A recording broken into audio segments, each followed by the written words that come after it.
감사합니다. 우리 차렷 경례 인사할 때 큰 박수로 들어가 주시면 감사하겠습니다. 감사합니다. 자, 됐습니다. 자, 그다음에 코로나19 바이러스 사태로 인해서 저희들 그 방역 단체 지키고 있는 거 잘 지켜주시고 협력해 주시면 감사하겠습니다. 나머지 광고는 저거를 참고하시기 바라고요.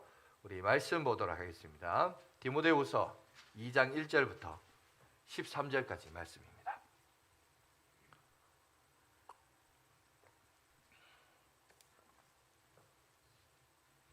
디모데후서 2장 1절부터 13절까지 말씀을 제가 봉독해 드리도록 하겠습니다. 신약 성경 344쪽이 되겠습니다. 344쪽 디모데후서 2장 1절부터 13절입니다. 1절입니다. 내 아들아, 그러므로 너는 그리스도 예수 안에 있는 은혜 가운데서 강하고 또 내가 많은 증인 앞에서 내게 들은 바를 충성된 사람들에게 부탁하라. 그들이 또 다른 사람을 가르칠 수 있으리라. 너는 그리스도 예수의 좋은 병사로 나와 함께 고난을 받으라. 병사로 복무하는 자는 자기 생활에 얽매 있는 자가 하나도 없나니 이는 병사로 모집한 자를 기쁘게 하려 함이라. 경계하는 자가 법대로 경계하지 아니하면 승리자의 관을 얻지 못할 것이며 수고하는 농부가 곡식을 먼저 받는 것이 마땅하니라. 내가 말하는 것을 생각해보라. 주께서 범사에 내게 총명을 주시리라. 내가 전한 복음대로 다윗의 씨로 죽은 자들 가운데서 다시 살아나신 예수 그리스도를 기억하라. 복음으로 말미암아 내가 죄인과 같이 매이는 데까지 고난을 받았으나 하나님의 말씀은 매이지 아니하느니라. 그러므로 내가 택감 받은 자들을 위하여 모든 것을 참음은 그들도 그리스도 예수 안에 있는 구원을 영원한 영광과 함께 받게 하려 함이라. 미쁘다 이 말이여, 우리가 주와 함께 죽었으면 또한 함께 살 것이요 참으면 또한 함께 왕노릇할 것이요 우리가 주를 부인하면 주도 우리를 부인하실 것이라. 우리는 미쁨이 없을지라도 주는 항상 미쁘시니 자기를 부인하실 수 없으시리라. 아멘. 자, 우리 말씀 듣기 전에 주제 찬양 우리 부르고 이렇게 말씀 듣도록 하겠습니다.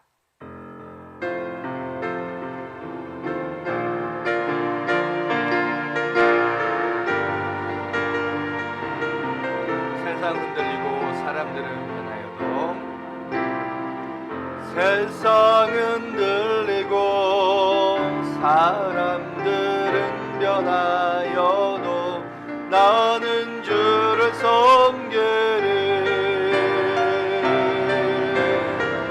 주님의 사랑은 영원히 변하지 않네. 나는 주를 신뢰.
할렐루야. 늘 믿음 안에서 승리하며 살아가는 저와 여러분들이 되시길 간절히 바라겠습니다.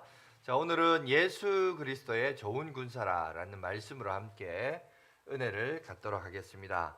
여러분, 이스라엘 역사에 있어서 가장 번영한 시대를 뽑으라면 아마 다윗과 솔로몬 시대가 아닌가 그렇게 생각합니다. 역대하 1장 15절 말씀해 보시면 이렇게 나와 있습니다.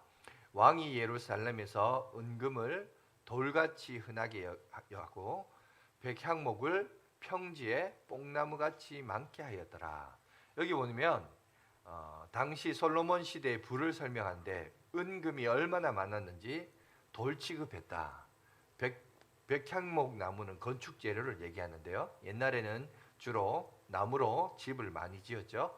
근데 그 건축 재료가 상당히 귀합니다. 근데 그게 얼마나 많았는지 그냥 평지에 흔한 나무인 뽕나무 취급할 정도로 그만큼 부유했고 경제적으로 풍성했다라고 얘기를 합니다. 근데 그것만이 다냐 아닙니다.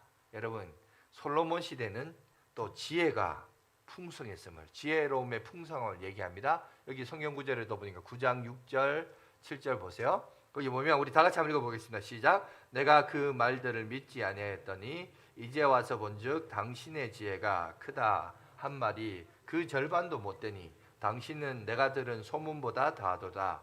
복되도다 당신의 사람들이여 복되도다 당신의 이 신하들이여 항상 당신 앞에 서서 당신의 지혜를 들음이로다. 여러분 스바 여왕 이방 여인이 와서 보니까 정말 놀랍고 놀라운 감탄과 탐복과 지혜와 그 어떤 부와 명성을 보면서 이렇게 여러분 칭찬하고 격려하는 모습을 통해서 정말 그 시대가 실제로 또 미국의 어떤 부동산 업자도 조사를 했다고 합니다. 도대체 솔로몬이 가지고 있는 그 당시 부는 얼마냐 조사를 해보니까 약 지구의 절반 땅을 살 수 있는 정도의 부를 가졌다고 해요. 그 경상도밖에 되지 않는 나라가 여러분 부가 얼마나 대단했냐면 여러분 지구의 땅 절반을 살 수 있는 여러분 그 정도의 부를 누리면서 살았다고 합니다. 그런 번창함이 있었습니다. 여러분 이 얘기를 왜 하느냐 5천년의 역사를 가지고 있는 그렇다면 우리나라는 언제 가장 번창했을까? 여러분 언제일 것 같아요? 저는 제가 가만히 생각해 보면 바로 지금인 것 같습니다.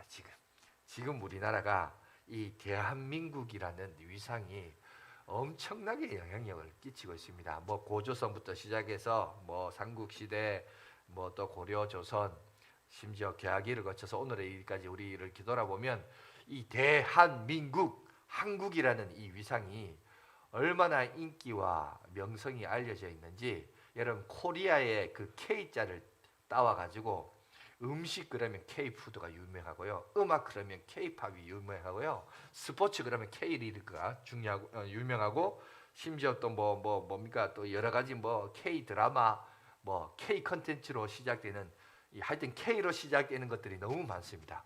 거의 대부분 이제 한국에서 유행한다 그러면 외국에서도 세계적으로 또 알려주는 그런 문화를 우리가 가지고 있습니다.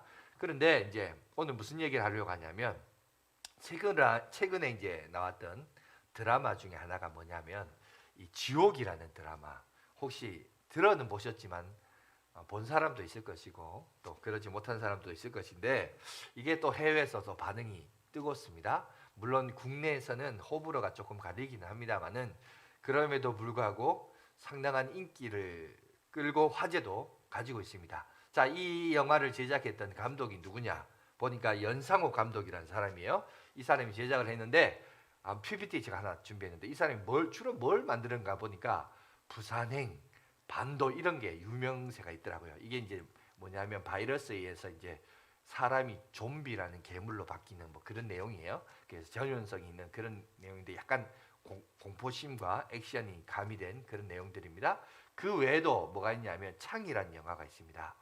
군 생활에서 일어나는 이슈와 문제를 다루는 영화고 그 다음에 큰 이제 포스터가 있는데 저기 이제 사이비는 뭔지 알겠죠? 종교 문제에 대해서. 그러니까 주로 이 감독이 하는 작품의 활동들을 주로 보면 뭐라 그럴까요? 좀 우리 한국 사회에 있어서의 주제가 어둡고 무겁고 또 문제시 되는 것들을 바탕으로 해서 이걸 좀 영화로 만드는 희극화하는 이런 특별한 은사가 있는 이렇게 제작하는 감독인 것 같습니다.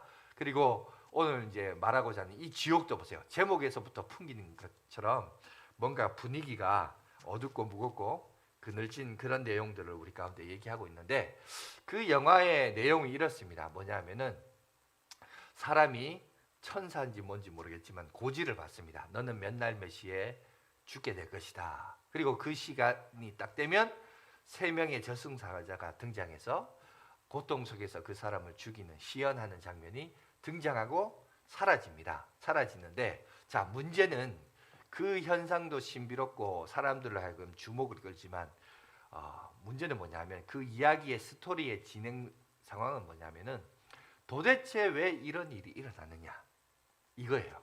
이거를 어떻게 해석해야 되느냐, 그리고 이게 어떤 의도를 가지고 있느냐, 그리고 이어서 남겨진 우리들은 이런 일들이 일어나는데 어떻게 살아가야 되느냐라는 내용을 바탕으로 여러분 드라마가 진행이 됩니다.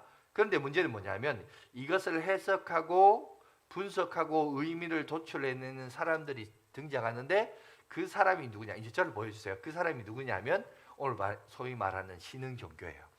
신흥 종교이면서 동시에 여러분 저를 비춰달라니까요. 자, 신흥 종교이면서 동시에 여러분 어떻게 보면 기존의 여러분 종교를 가지는 종교 문화를 약간 공격하는 그런 메시지를 가지고 있어요. 그래서 사람들을 하여금 공포를 야기시켜서 그 자신의 어떤 신학과 철학을 바탕으로 가르치고, 그래서 그 가르침에 숭배하도록 하고, 문제는 그 가르침이 잘못됐다는 것을 반대편에서 그것을 늦추어내면서 만드는 스토리를 가지는 영화입니다. 이야기입니다. 그런데 여기서 이제 중요한 것은 뭐냐면 이 드라마가 무엇보다도 어둡고 꺼리거나 해피하는 바로 이 죽음이라는 문제. 문제는 죽는다라는 거 이렇게 뭐 영화나 뭐 보여지는 쇼의 어떤 허구를 보여주지만 결국 그 영화에서 감독이 의도하는 바는 뭐냐면 우리의 어떤 죽음, 사람은 이 죽음과 어떤 재앙, 이거에 대해서 우리는 어떤 태도와 생각을 가지고 있느냐, 이거에 대한 어떤 얘기를 하면서 어떤 메시지를 던지고자 하는 것 같아요. 그래서 이 사람이 스토리를 만들면서 영화를 만드는데, 그래서 뭘 도입을 해서 사용을 했냐면 아까 PPT 잠깐 나왔는데 사람이 가지고 있는 심리적 현상, 죽음에 대한 기본적으로 본능적으로 느끼는 갖고 있는 심리적인 현상 5단계를 설명합니다. 그게 누구냐면 정신과 의사였던 엘리자베스 큐블러 로스. 자, 다시 한번 보여주시겠어요? PPT 보여주시면 큐블러 로스라는 사람인데, 엘리자베스 큐블러 로스가 이렇게 얘기합니다. 자신의 죽음을 받아들인 5단계라고 하면서 부정, 분노, 뭐 세부적인 건 여러분이 보시기 바랍니다. 타협, 우울, 수용이라는 5가지 여러분 이런 본능적인 심리적인 과정이 있습니다. 그러면서 이런 과정을 바탕으로 오늘 이 드라마도 이렇게 전개되면서 우리 가운데 얘기합니다. 그러면서 제가 사실은 그 감독의 속마음까지는 들어가 보지 않았지만 결국 뭐 저도 이 뭐 드라마를 다 보지는 못하고 그냥 유튜브에 이제 여러 가지 뭐 이제 소개되어 있는 영상이나 또 이걸 이제 해석하는 사람들의 이야기를 쭉 이렇게 들어보니까 결론을 총 정리를 해보니까 이거예요. 이 감독의 의도는 무슨 내용을 말하고자 하냐 하면은 이겁니다. 누구도 부정할 수 없는 절대적인 재앙인 이 죽음이라는 문제 앞에 다음 거 보여주시면 이렇게 얘기합니다. 이 사람은 이런 내용인 것 같아요. 이 절대적인 재앙인 죽음이라는 문제 앞에 이것을 단순히 종교적으로만 해석하지 말고 인간의 지성과 심리를 잘 고려해서 자유의지를 가지고 너는 너답게 올바로 선택하라, 이 얘기를 하고자 함이 아마 이 지옥이라는 여러분 드라마를 통해서 말하고자 하는 어떤 메시지인 것 같아요. 그러니까 요즘은 사람이 그렇잖아요. 죽음 이러면 가장 보편적인 본능이 뭐예요? 종교심이에요. 종교성이에요. 근데 그걸 그렇게 가지 말고 마치 이제 저분은 이제 신흥 종교를 이제 비하야하면서 사이비로 말하지만 사실 신흥 종교뿐만이 아니라 원래 원 의도는 그런 것 같아요. 기존의 모든 종교인들을 향한 비판적인 메시지인 것 같아요. 그게 아니라 어떤 권력을 가지고 힘을 가지지 말고 오늘날 현대인들이요, 이거를 그렇게 보지 말고, 물론 이제 그 앞에 죽음을 잃은 5단계가 그런 의도로 얘기한 건 아니지만 그 심리적인 본능을 참고해서 보라는 거죠. 뭐냐면 단순히 종교심으로만 따라가지 말고 네 스스로 한번 인간의 현대인들의 지성과 심리를 바탕으로 좀 올바르게 판단하라. 사실은 좀 약간 기존 종교에 대한 삐딱한 어떤 좌파적인 생각을 가지고 언급을 하고 있는 내용입니다. 그래서 이제 그런 부분에서 보면 조금 약간 우리 교회 목사가 보기에는 약간 부정적인 그런 내용들이 조금 있는데 그럼에도 불구하고 여러분 오늘 우리가 살고 있는 이 시대가 이런 시대예요. 단순히 흥미로운 영화, 이제 저를 보여주세요. 단순히 흥미로운 영화로만 보여지는 게 아니고요. 오늘날 이 시대를 살아가는 사람들에게 새로운 영향력을 끼치면서 단순히 종교적으로만 보지 말라는 거예요. 그 종교적 본능으로만 해석하지 말고 이제 우리도 생각할 수 있고 사고할 수 있다. 그러니까 오늘날 여러분 우리가 살고 있는 이 시대는 전쟁은 전쟁인데 어떤 전쟁이냐? 사륙의 전쟁이 아닙니다. 오늘날 우리가 살고 있는 이 전쟁은 문화 전쟁이에요. 문화 전쟁. 그래서 이 문화라고 하는 것이 참 중요해요. 왜? 문화의 근원은, 문화의 뿌리는 종교가 자리매김을 하고 있습니다. 종교가 자리매김을 하고 있고 이 종교는 그 사람들의 정신을 조종할 수 있는 능력을 가지고 있기 때문에 그거를 공격하고 공격적인 마케팅, 공격적인 메시지를 던지기 위하여 아마 이 감독이 이런 얘기를 하고 있는 것 같습니다. 여러분 아니나 다를까 2000년 전에 벌써 성경은 사도 바울을 통해서 우리에게 이렇게 얘기하고 있습니다. 여러분 에베소서 6장 12절에 보면 이런 얘기가 있습니다. 우리의 씨름은 혈과 육을 상대하는 것이 아니요 통치자들과 권세들과 이 어둠의 세상 주관자들과 하늘에 있는 악의 영들을 상대함이라.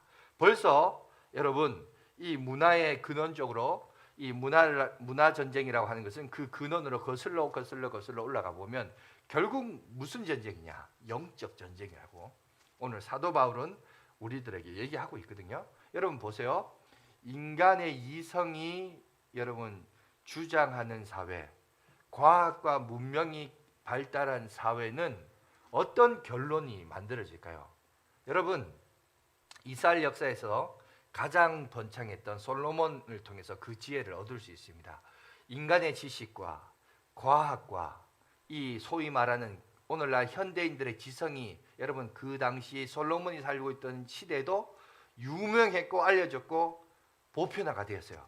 그런 문화 속에서 그들이 추구하는 결론이 뭐냐? 여러분 그게 이제 솔로몬의 전도서를 보시면 전도서 1장 2절에 이렇게 얘기하고 있습니다. 전도자가 이르되 헛되고 헛되며 헛되고 헛되니 모든 것이 헛되도다. 무슨 말입니까? 허무주의죠. 의미 없다라는 얘기죠. 여러분 오늘날 보세요. 오늘날 과학자들도 주장하는 것 중에 하나가 뭡니까? 제가 지난주에 창조론에 대해서 얘기했죠. 창조론에 대해 얘기하면서 이 종에 대한 얘기를 했습니다. 이거를 만들기까지 이걸 만든 사람이 머릿속에 설계하고 목적과 의도를 가지고 이걸 만들었다 그랬습니다. 여러분 반대로 진화론을 생각해 봅시다. 여러분 과학자들이 인간의 어떤 기원을 어떻게 보냐면 진화론으로 봐요. 여러분 진화론이 뭐예요? 진화론은 우연이라는 결론이에요. 모든 것이 시간과 역사에 따라서 우연한 산물에 의해서 오늘날 내가 존재하는 것은 역사와 시간을 통해서 환경에 적응해서 우연이라는 그러니까 거기에는 목적도 없어요. 의도도 없어요. 사람으로 하여금 허무하게 만들고 그죠? 헛되게 만드는 의미 없는 존재로 만들어 버립니다. 이게 여러분 인간이 만든 지성의 한계예요. 여러분 이거는 우리만 그랬냐? 아니요. 여러분 솔로몬 시대도 그랬습니다. 그래서 오늘 솔로몬도 모든 것이 헛되다. 그러면서 그 전도서에서 내린 결론이 뭡니까? 아까 PPT 잠깐 한번 다시 보여주십시오. 거기 보면 13절, 14절에 이렇게 얘기하고 있습니다. 우리 다 같이 한번 읽어보겠습니다. 시작. 일의 결국을 다 들었으니 하나님을 경외하고 그의 명령을 지킬지어다. 이것이 모든 사람의 본분이니라. 하나님은 모든 행위와 모든 은밀한 일을 선악간에 심판하시리라. 여러분 우리 인생의 궁극적인 골인이 되어야 되는데 목적이 뭐냐? 그 목적 안으로 들어가야 되는데 그것은 바로 오늘 13절에서 분명히 우리 가운데 얘기합니다. 하나님을 경외하라. 그리고 그 명령을 지켜라. 그것이 바로 사람의 본분이 뭐예요? 하나님이 우리를 지으신 궁극적인 목적이라는 거예요. 목적의 의도, 창조의 목적이라는 겁니다. 그걸 오늘 우리에게 얘기해요. 그런데 오늘날 우리가 말하는 과학자들이 말하는 인류의 기원은 진화는 우연이다. 우연 속에는 무슨 목적이 있고 의도도 없어요. 그게 우리가 가지고 있는 지성의 한계입니다. 그걸 오늘 우리에게 얘기해요. 여러분, 이거는 우리 이 시대만 유행했던 게 아니라 여러분 솔로몬 시대에 부를 누리고 지혜가 풍성했던 그 시대도 보니까 솔로몬도 보니까 다 헛된 거예요. 다 사람들이 의미 있게 뭔가 주장을 하지만 결국 들어가 보니까 다 헛되다. 그러니까 오늘 우리가 기억해야 됩니다. 그냥 우연에 의해서 어떻게 흘러가는 게 아니라 우리는 처음부터 하나님의 거룩한 목적과 의도가 무엇인지를 분별하시고, 그죠? 그 목적과 의도대로 부르심에 움직이는 인생이 되어야 됩니다. 그래야 우리가 호송생활을 하는 거 아니에요? 그죠? 그래야 지난주처럼 지혜로운 인생이 되는 겁니다. 자, 그래서 우리가 다시 한번 봅시다. 그러면 우리 개인이나 우리가 속한 공동체를 발전시키는 데 있어서 전 3단계의 영역이 조금 필요할 것 같습니다. 첫 번째가 뭐냐면 수용하는 단계예요. 여러분, 누군가가 나에 대해서, 내가 속한 공동체에 대해서 뭔가를 지적을 해요.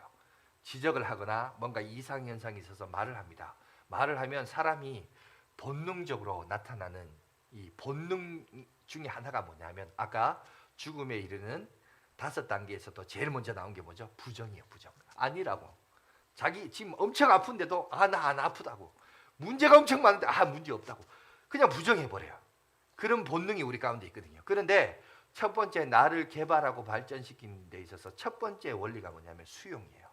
내가 그것을 인정하고 받아들일 수 있는 용기와 자세가 필요합니다. 그런데 너무 그걸 막 공격을 하다 보면 여러분 사람이 상대적 반응은 이제 이거를 방어를 하다 보니까 부정하고, 그죠? 그 사람과 관계를 멀리 하려고 하고 그런 모습들이 있는데 아닙니다. 여러분, 우리가 우리 자신을 다시 한번 냉정하게 올바르게 바라보려면 여러분 다른 사람의 의견에 대해서 귀가 열려 있어야 돼요. 그러면서 나를 객관화하는 훈련이 필요해요. 이게 먼저 첫 번째고, 두 번째 내가 속한 개인부터 시작해서 공동체입니다. 정말 중요한 것은 뭐냐면 우리가 이제 발전을 해야 되는데, 발전을 하고 이제 지적할 때도 여러분 좀 조심해야 될 게 뭐냐면 물론 뭐 악의적인 의도를 가지려고 그렇게 얘기하는 사람도 있겠지만 그런 건 아니지만 여러분 너무 비난과 그죠? 저주스러운 관점으로 이렇게 얘기하면은 결국 보세요. 그 사람은 공격하면 공격할수록 어떻게 할까요? 점점점 부정하고 방어하고, 그죠? 멀리 떨어질 겁니다. 한 걸음 더 나가서 맞짱 뜨려고 하겠죠. 니는 그럼 잘났어 이러면서 또 싸우려고 했죠. 그게 궁극적인 목적이 아니에요. 우리가 하고자 하는 목적은 우리가 그것을 있는 그대로 잘못된 것이 있으면 잘못된 것을 받아들이고, 그러면서 어떻게 나를 바른 길로 이끌어 갈 것이냐. 그러니까 결국 뭐냐, 진단이 주 목적인 거예요. 진단. 의사 앞에 갔을 때 환자가 어디 아파서 왔어요 이렇게 묻는데 몰라요, 그냥 아파요, 이렇게 말하면 안 되죠. 그죠? 그 사람의 인생을 이 의사도 인간인지라 알 수 없으니까 여러 가지 얘기합니다. 어제 뭘 먹었는데 뭘 아프고, 어제 뭘 때문에 신경을 썼는데 뭐 별의별 얘기를 합니다. 근데 의사는 그 얘기를 가만히 듣고 있다가 거기서 이제 뭘 하죠? 원인을 체크하는 거예요. 왜 이 병이 왔으며 이렇게 잘못된 습관이나 어떤 잘못된 행동에 의해서 이것이 왔는지를 파악하고 진단하죠. 올바르게 진단을 내려야 그 다음 단계로 갈 수 있죠. 치료 과정으로 갈 수 있습니다. 그죠? 치료를 해야 그 사람이 고침을 받아서 건강한 자아성과 거룩한 목적을 가진 공동체로서 그 공동체가 바로 성장하고 나갈 수 있습니다. 마찬가지입니다. 이 얘기를 제가 왜 하느냐, 우리 양화진 교회도 마찬가지인 것 같아요. 이제 연말을 맞이하면서 우리 자신과 여러분 스스로와 또 우리가 속한 공동체를 한번 돌아봤으면 좋겠습니다. 여러분, 이 교회도 마찬가지입니다. 아까 제가 연상호 감독에 대해서 이제 그 지옥에 대해서 얘기를 했지만 세상은 그래요. 뭐 이제 어떻게 보면 넓게는 종교고 적게 보면 그건 기독교고 그렇게 할 수 있는데, 오늘날 이 기독교가, 오늘날 이 종교인들이 세상 속에서 어떤 이미지와 모습을 가지고 있는가, 그다지 좋은 모습은 아닌 것 같아요. 그죠? 자꾸 저런 식으로 영화가 나오고 삐딱하게 나오는 걸 보면 뭔가 이제 종교인들이나 뭐 모습들이 정상적이지는 않는 것 같습니다. 여러분, 교회라고 하는 것은 어떻게 탄생이 되었습니까? 어떤 목사가 선한 목적에 의해서 개척해서 만든 게 교회가 아닙니다. 교회는 2000년 전에 예수님이 인간의 몸으로 이 땅에 입고 오셨고 또 우리를 위하여 십자가에 못 박혀 죽으셨으며 3일 만에 부활하시고 40일간 제자들에게 보이시고 승천하시면서 그죠? 예수 그리스도의 사역의 결과물로서 그 열매로서 맺어진 것이 바로 교회입니다. 교회는 인간에 의해서 세워진 게 아니에요. 하나님의 계획, 성부 하나님이 계획하셨고 성자 예수님이 이 땅에 와서 성취하셨고 성령께서 각 사람에게 임재하셔서 교회가 탄생된 거예요. 삼위 하나님의 작품이요 열매가 바로 교회입니다. 물론 2000년 전에 교회의 모습과 정치 체제와 구성들은 오늘날 2000년이 지난 오늘날 우리 양화진 교회의 정치 체제와 구성하고는 달랐을 거예요. 분명히 달랐을 것입니다. 그죠? 사도들에 의해서 세워졌을 것이고 그때는 사도권도 있었을 것이고 요즘은 뭐 신사도 운동 그래서 사도 이렇게 얘기하는데 여러분 사도는 예수님의 제자와 그 1세기의 사도 바울을 비롯한 교부들에 의해서 여러분 거기서 제한되고 그 이후로는 사도적인 사도직은 없고 이제 목회를 하는 목사직만 이제 이어지게 돼 있는데 문제는 이것이 흘러서 21세기 한국교회 우리 이제 양화진 교회까지 이르게 되었습니다. 여러분 그러면서 그 조직 체제를 이렇게 보면 역사를 통해 우리 가운데 증명하는 게 뭡니까? 교회 역사를 보세요. 구교역 가톨릭에서 거기서 종교개혁이 일어나서 개신교로 왔고 그 개신교도 보면 많은 분파와 조직체로 갈라졌죠. 그리고 우리가 지금 섬기고 있는 우리 교단은 장로교 교단을 지켜오고 있습니다. 그런데 여러분 이 장로교 정치체제까지 이르기까지를 여러분 이렇게 돌아보면 그 역사에서 뭘 증명하고 있냐면 심지어 선별되고 거룩하고 하나님 앞에 바로 살게 했다고 결단했던 성직자들 여러분 심지어 가톨릭 사제들 이들이 장가도 가지 않고 여러분 하나님을 섬기겠다고 그 인생을 바쳤지만 근데 보세요. 어떤 한 개인이든 어떤 한 특수 집단이 이게 어떤 세력화되고 권력화되면 여러분 그 사람에게 권위와 권한을 독점적으로 부여하게 되면 어떻게 되냐? 독점적으로 부여하면 독점적으로 결국은 어떻게 되냐? 역사를 통해서 부패하기 마련이에요. 그러니 종교개혁이 일어났죠. 그죠? 그러니까 그 교회 역사 통해서 뭘 얘기할 수 있냐? 어떤 한 개인에 의해서 교회가 좌지우지되는 것은 건강한 교회가 아니에요. 왜? 그거는 물론 한 개인의 리더십을 통해서 여러분 움직이면 그 한 개인이 얼마나 건강하느냐에 따라서 그 공동체의 운명이 좌우되기 때문에 그런데 인간은 연약한 존재예요. 그래서 절대적으로 한 개인에 의해서 움직이지 않습니다. 그래서 여러분 가톨릭 사제의 그런 원리를 따르지 않고 장로교는 뭡니까? 여러분 목회를 대표하는 목회자인 제가 장로로서 여기서도 장로가 여기 이제 저를 말해요. 성경 구절을 보면 장로라는 단어가 나오는데 그 장로님 우리 교회에서 말하는 장로님이 아니고 이 목회하는 장로를 말합니다. 그러니까 장로교라고 할 때 이제 저를 말하는 거예요. 이 목회자를 장로로 하는데 이 장로만 있는 게 아니라 왜? 이 장로도 세워놨더니만 홀로 독점적인 리더십과 권위를 줬더니만 뭐가 된다? 부패할 수 있다는 거예요. 비록 하나님 앞에 거룩하게 살고 그의 인생을 주님 앞에 드린다 할지라도 심지어 가톨릭 사제는 장가도 안 가잖아요. 장가도 안 가면 소유욕도 없고 물질욕도 없을 것 같은데 아니라는 거죠. 여러분 인간은 여러분 항상 전제되는 게 죄 문제를 전제해야 돼요. 아무리 양복 입고 여러분 앞에서 멋있게 성경 구절 읽고 얘기해도 볼품없는 한 죄인입니다. 우리 장로님도 마찬가지죠. 그래서 목회를 하는 장로가 대표가 있고 이를 견제하기 위한 평신도 장로들이 있는 거예요. 그리고 그것이 하나의 당회를 이뤄서 교회의 모든 여러분 결정과 여러분 행사와 이런 것들을 진행하며 나가고 있습니다. 왜? 보니까 항상 교회가 밝은 면도 있지만 아까 말했듯이 종교가 가지는 부정적인 세상 사람들은 그걸 그런 식으로만 봐요. 근데 여러분 교회 안에도 여전히 그 밝은 면에서의 개혁이 있어요. 교회 안에 물론 부정이 있거든요. 있으니까 뭔가 정치 체제가 점점 발달하는데, 그 발달한 모습이 뭐냐면 밝은 쪽으로 발달을 하는데, 세상 사람들은 하나님의 신이라는 존재를 믿지 않으니까 부정적인 관점으로 발달한 거예요. 그러니까 다 뭐예요? 다 썩었다. 그러니까 종교 본능에 쫓지 말고 지성과 인간의 심리를 바탕으로 네가 올바르게 선택해라, 이렇게 말하지만, 교회 안에서도 물론 그런 거 얘기해요. 그러니까 교회 안에서도 뭘 얘기해야 되냐면 은혜도 얘기하지만, 여러분 그 속에는 뭐도 얘기해야 되냐면 인간이 가지고 있는 연약한 죄성도 언급을 해야 돼요. 자꾸 그걸 덮어보면 안 돼.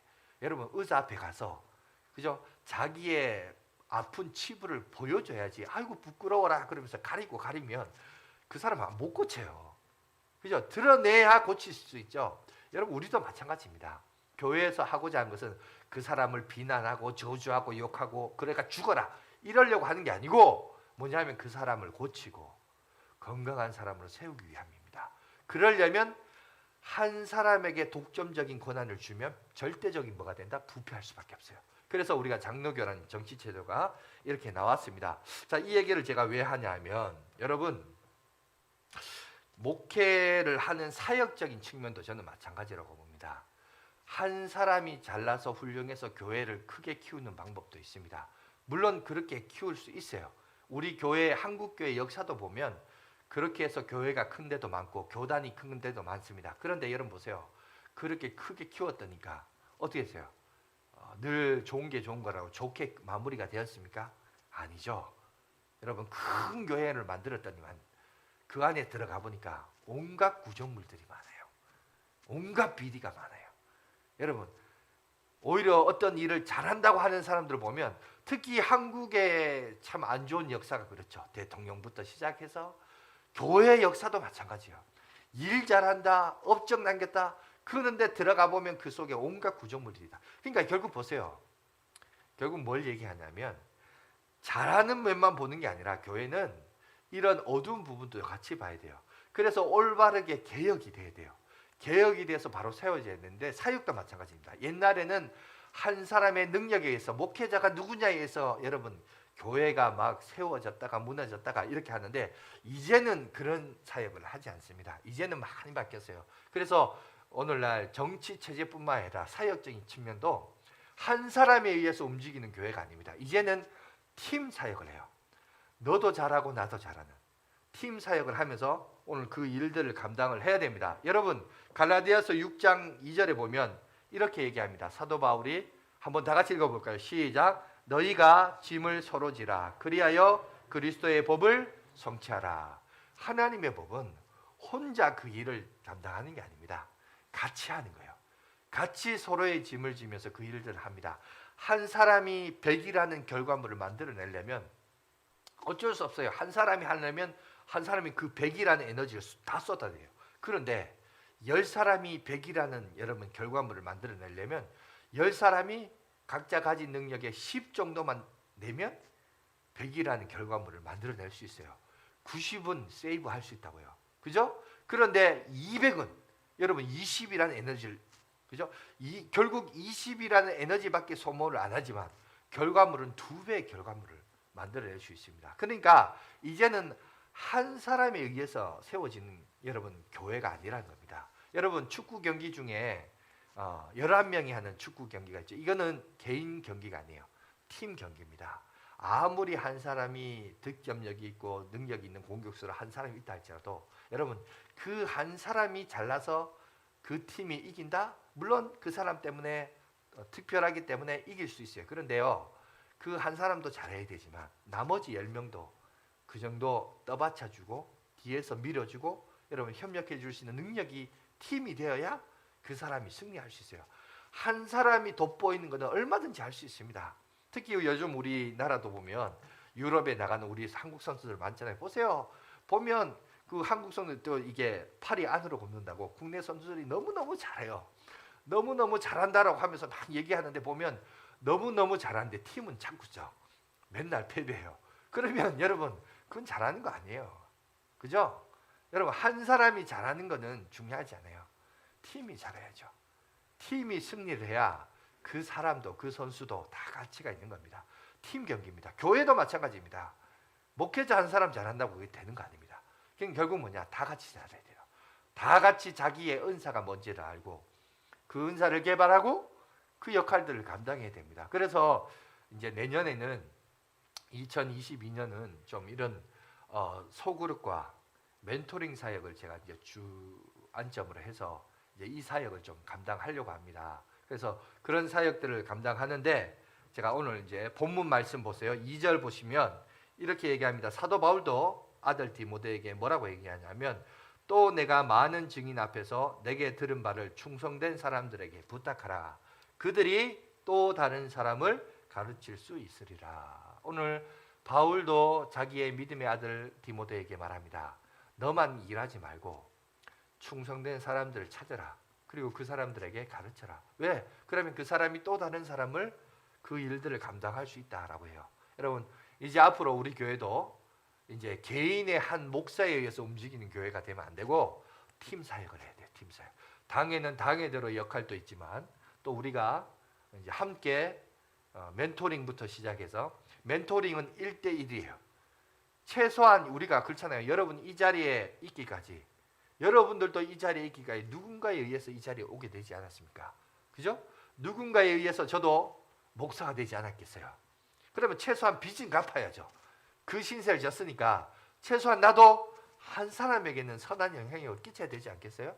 그 멘토링이고 그 다음에 이제 좀 몇 사람은 제가 선별을 해서 이제 소그룹을 좀 하려고 합니다. 옛날에는 원래까지는 그냥 둘이 뭉실하게 크게 묶어가지고 뭐 남자는 3개 정도, 여자는 4개 정도 이렇게 했는데 이제는 좀 그렇게 안 하고 조각을 좀 냈습니다. 그래서 9개, 또 이제 여자는 9조각으로 냈고 남성들은 6개 이렇게 해서 좀 순모임도 좀 활성화하면서 이제 팀 사역이 조금 활성화를 해야겠다. 그런 이제 느낌이 들어서 좀 이번에 내년부터 이제 시작을 하려고 하는데요. 특별히 이제 첫 번째 1대1입니다. 1대1이 뭐냐? 멘토링을 하는데 멘토링이 하는 것은 제가 지난주에 그걸 나눠드렸는데 예, 저기 PPT를 한번 보십시오. 이렇게 진행할 겁니다. 1대1로서 12주 할 거예요. 매주 한 번씩. 아까 우리 54명의 명단 기억하시죠? 자기 이름 들어가신 분들은 기억하십시오. 최소한 한 사람을 선택해서 그 사람을 12주간 매주 한 번씩 만나든지 뭐 어떻게 하든지 해서 코로나 때문에 힘들면 영상 통화를 하든지 어떻게든 얼굴을 보면서 그 사람과 관계를 좀 맺도록 그렇게 하겠습니다. 그리고 교회 교역자들을 섬기고자 하는 여기 보니까 멘티를 2명 정한다고 그러는데 여기 보시면 앞구절이 좀 이상한데요. 그러니까 멘티를 일단 두 명을 정합니다. 왜냐하면은 교회에서 이제 이거를 설정한 데서 중복되는 것을 피하기 위해서 그렇고 그 다음에 이제 멘티는 전도 대상자 또 중고등부 학생 이상으로서 여러분들이 남성이면 좀 남성, 여성이면 여성 이렇게 동성이 조금 할 수 있도록 그렇게 해주시고 그죠? 그 다음에 5번 보시면 너무 이제 지나친 그 신앙적인 부분만 해야 되는데 뭐 금전적인 것까지 요구하고 또 부담스러운 거 이런 거 절제하시고 그죠? 그 다음에 멘토링 이외에도 시간을 내주셔서 서로 이제 교제하는 시간을 좀 가지시고 그 다음 거 한번 보여주세요. 7번째 보시면 가르치는 것을 끝나지 않고 함께 신앙을 도모합니다. 해라가 아니라 함께 하자. 그래서 같이 좀 12주간 하고 그 다음에 오프라인이나 온라인으로 목사님과 교육 내용을 배우고 그래서 여러분들이 배우는 내용을 여러분 스스로에게 맡기는 게 아니라 저와 같이 계속 네트워크를 할 거예요. 그래서 매주 가르쳐주고 한 주 배운 내용을 가지고 또 와서 그룹 토의를 할 겁니다. 하면서 우리 순에 이런 문제가 있는데 이럴 때는 우리가 어떻게 하는 것이 좋을까? 그 방법들을 목사가 가르쳐 주는 게 아니라 우리 안에서 회의를 통해서 그 방법들을 모색해 보는 거예요. 그래서 어떻게 잘 지도할 것인지를 좀 하고 그죠? 활동한 보호를 나누고 이렇게 할 겁니다. 그래서 여러분 그 밑에 보시면 총 이제 내년 2022년도를 3번에 걸쳐서 하려고 해요. 3번에 걸쳐서 하면 자 보세요. 이 멘토링은 1대1이죠. 한 명이 한 사람을 만나서 12주간 교육을 하게 되면 결국 우리가 이제 1월부터 시작하면 3월이 끝납니다. 그러면 4월 달에 수료를 할 텐데 결과물이 2라는 결과물이 나와요. 그러면 여러분 5월 달에 또 한 번 할 겁니다. 그러면 그 5월 달에는 그 2라는 결과물이 또 다른 멘티를 정해서 하면 어떻게 되죠? 4라는 결과물이 나옵니다. 그 다음에 또 4라는 결과물에 의해서 또 멘티를 정해서 하면 8이라는 결과물이 나옵니다. 여러분, 한 사람이 8이라는 결과물을 8배의 결과물을 만들어내라 그러면 부담스러워요. 그런데 저기 보시면 처음에 1을 했던 사람이 몇 번을 하냐면 세 사람을 선택해서 그죠? 12주간 교육하고 양육을 하다 보면 어느덧 나는 세 사람이었지만 결과물은 얼마나 나온다? 8배의 결과물을 얻을 수 있다는 겁니다. 물론 그 중간에 2에 들어가는 사람은 2번 하는 거고 4에 들어가는 사람은 한 번만 하는 것밖에 안 되지만 그러나 그럼에도 불구하고 여러분 이런 큰 열매를 맺을 수 있다는 겁니다. 그래서 제가 지난주에 얘기했던 것처럼 펌프의 마중물 역할 그 얘기를 한 거예요. 이 마중물의 역할이 참 중요해요. 처음 하는 사람들의 역할이 중요해요. 처음 하는 사람들이 정말 마중물 요 한 바가지 그죠? 요 작은 물이지만 여러분 펌프에 붓고 펌프질을 하면 여러분 어마어마한 양의 물이 나오죠. 처음 이 역할들이 참 중요해요. 그래서 이 역할들을 하면서 우리가 우리의 공동체를 다시 한번 세워가는 역할을 좀 할 겁니다. 아무쪼록 사람들에게 어떤 선한 영향력을 한다는 거 참 중요합니다. 물론 제가 이 메시지를 여러분들에게 전달하고 말하지만 무엇보다도 이 사역에 있어서 가장 여러분 부담되는 사람이 누군지 아세요? 접니다. 왠지 아세요? 참 제가 이게 약해요. 인간관계가 참 제가 약해요. 왜냐하면 목사인 저도 사람인지라 기대도 있지만 인간인지라 실망감도 있거든요. 그래서 제가 참 약한 게 뭐냐면 사람한테 실망하는 게 제일 약해요. 그것이 참 상처를 제일 많이 받는 것 같아요. 그래서 사실 여러분보다도 제가 더 두려워요. 사실 이걸 굳이 해야 되나? 그냥 나 하나 열심히 가져서 내 열심히 가져서 하면 됐겠네 이런 생각인데 근데 아니에요. 요즘 시대는 그런 시대가 아닙니다. 그런 시대가 아니에요. 여러분 이제는 어쩔 수 없이 시대가 너무나 세상이 다양화되어서 목사가 설교 시간에 공식적으로 하는 설교 이건 너무나 보편적으로 뜸한 거고 사람을 정말 깊이 들어가서 그 사람 하나하나를 변화시키고 바꾸려면 그렇잖아요. 여러분 우리 교회 100명이 있으면 내가 100명을 그럼 100명을 다 만나야 돼요. 그럼 목사가 한 명이 100명을 다 만나면 얼마나 바빠요. 그렇게 해가 되는 게 아니라 여러분 마치 여러분 모세가 이스라엘 백성들을 출애굽해서 시내 광야에 있을 때 아침부터 밤늦게까지 그 이스라엘 백성들의 모든 판결했을 때 그의 장인이 와서 보니까 자기 사위가 너무 정신없이 살거든요. 왜 그렇게 하느냐? 그래서 지혜를 준 게 뭐예요? 10부장, 100부장, 그죠? 1000부장을 세워서 쉬운 것은 그들에게 맡기고 힘든 것만 너에게 와서 보고하도록 하라. 이게 지혜로운 거죠. 결국 보세요. 이거는 시대적인 흐름이 아니에요. 조직체를 운영하는 여러분 모세가 어느 시대 사람입니까? 그 시대 사람들의 지혜도 그런 할지인데 여러분 우리 교회도 마찬가지입니다.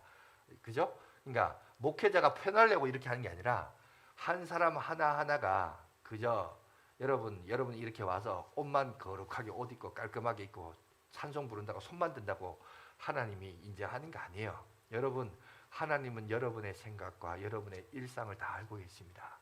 내 삶의 작은 영역 한 부분까지 내가 변화되고 치유받기 위해서는 한 사람이 한 사람을 12주간 지켜보면서 말씀을 나누면서 나의 영적인 수준을 나누고 진단해서 내가 바뀌어져야 돼요. 그리고 바꾸려고 하는 훈련과 몸부림이 있어야 돼요. 오늘 본문 보세요. 성경이 뭐라 합니까? 우리를 연약한 양으로 보지 않습니다. 하나님의 그리스도 예수 그리스도의 좋은 군사로 불렀어요. 군사로 부르면서 사도 바울이 디모데에게 뭐라고 합니까? 주와 함께 고난을 받으라 그랬어요. 여러분 이건 고난이 아니죠. 우리가 우리 말씀을 보면서 나를 치는 훈련은 이걸 고난이라고 보면 안 돼요. 그거는 나를 성장시키는 성장통이죠. 그죠? 성장시키는 과정인데 이거를 두려워하면 안 돼요. 물론 이 목사님 나도 두려워요. 솔직히. 이걸 괜히 맡겼다가 실망하는 거 아니야? 이러고 싶어서. 그런데 이것도 나도 이제 커야 돼요. 강해야 됩니다. 그죠? 그래서 오늘 본문 보시면 1절 보세요. 1절도 사도 바울이 뭐라고 합니까? 우리 다 같이 1절 읽어봅시다. 시작. 내 아들아 그러므로 너는 그리스도 예수 안에서 있는 은혜 가운데서 뭐하라? 강하라. 예, 강해야 돼요. 우리는 강해야 돼요. 그죠? 강하라는 게 힘세라, 헬세라 이런 얘기가 아니고 우리의 신비, 이 마음이 강해야 돼요. 그런 것들도 뛰어넘을 수 있어야 돼요. 상처받는 거 뛰어넘을 수 있어야 돼요. 그리고 그리스도를 위하여 고난도 당해야 돼요. 여러분, 좋은 일을 한다, 선한 일을 한다, 선한 일을 한다고 여러분 모든 일들이 저절로 잘 되는 거 아니에요. 많은 장애가 있습니다. 힘듭니다. 고난이 있고 역경이 있고 사사로운 모든 문제들이 다 걸려 있어요.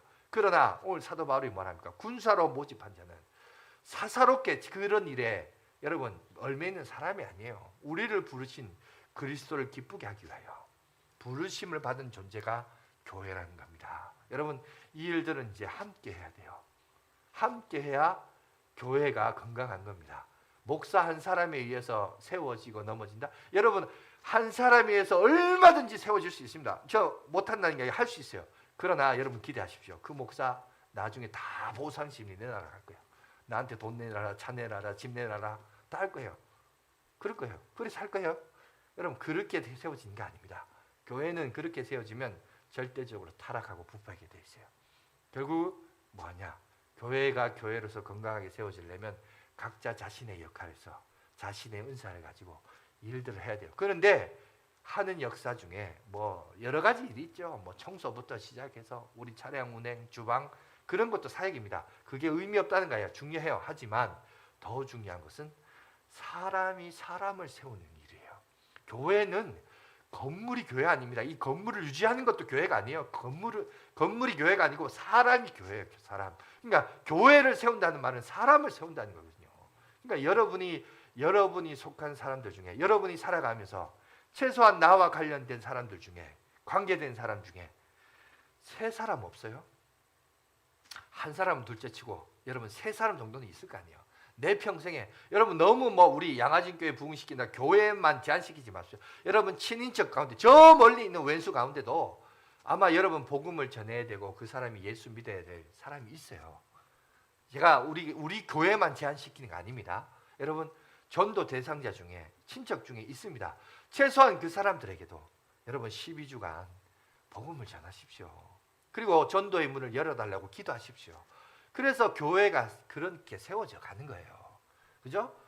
그거는 목사 일이고 그건 내일은 헌금 내고 기도만 한다. 이렇게 생각하면 안 돼요. 여러분 결국 교회가 하는 일은 사람이 사람을 살리고 세우는 역할입니다. 그게 하나님께서 우리에게 교회를 세우신 궁극적인 목적이지 자꾸 우리가 그 본질을 벗어나면 안 돼요. 요새 워낙 교회가 대형화가 되고 건물이 세워지고 그 건물로서 뭐 전도를 하느니 어쩌니 하다 보니까 자꾸 건물이 교회인 줄 착각하는데 아닙니다. 사람이 교회인 거예요. 사람을 세우고 사람을 살리는 역할을 해야 됩니다. 그 역할에 오늘 저와 여러분들이 부르심을 받은 존재라는 겁니다. 그리고 그 역할을 잘할 수 있도록 관리하는 게 이제 목사가 하는 거예요. 원래 목적은 그건데 언제부턴가 자꾸 건물화되고 시스템화되고 조직화되고 그런 것만 이제 추구하고 그걸 또 해가지고 누리고 즐기는 것만이 사역인 줄 알고 여러분 그거 아닙니다. 하나님 예수님 언제 그렇게 하셨어요? 그러니까 우리가 본질부터 벗어나지 마시고 하나님이 이런 것들을 우리를 부르셨구나. 이 부르심에 여러분 마땅히 수고가 있어요. 여러분한테 등 따시고 배부르게만 하는 것이 하나님의 목적이 아닙니다. 여러분을 세워서 뭘 하기 위함이냐? 또 다른 사람들에게 선한 영향력을 끼치는 것이 하나님의 의도의 목적입니다. 그 목적과 의도에 대로 우리는 내년에 여러분 한 번씩 세 번의 사이클을 거쳐서 목적과 여러분 표를 세워서 그 목표를 향하여 나갈 것입니다. 그러나 세상은 뭡니까? 세상은 과학은 여러분 진화론은 우연에 의해서 우연이니까 목적도 없고 의도도 없고 그냥 되는 대로 살자는 거예요. 여러분 그거는 결국은 여러분 허무주의에 빠져요. 모든 것이 헛되고 헛되니 헛된 것만 하다가 헛되이 살다가 그냥 주님 앞에 가는 거예요.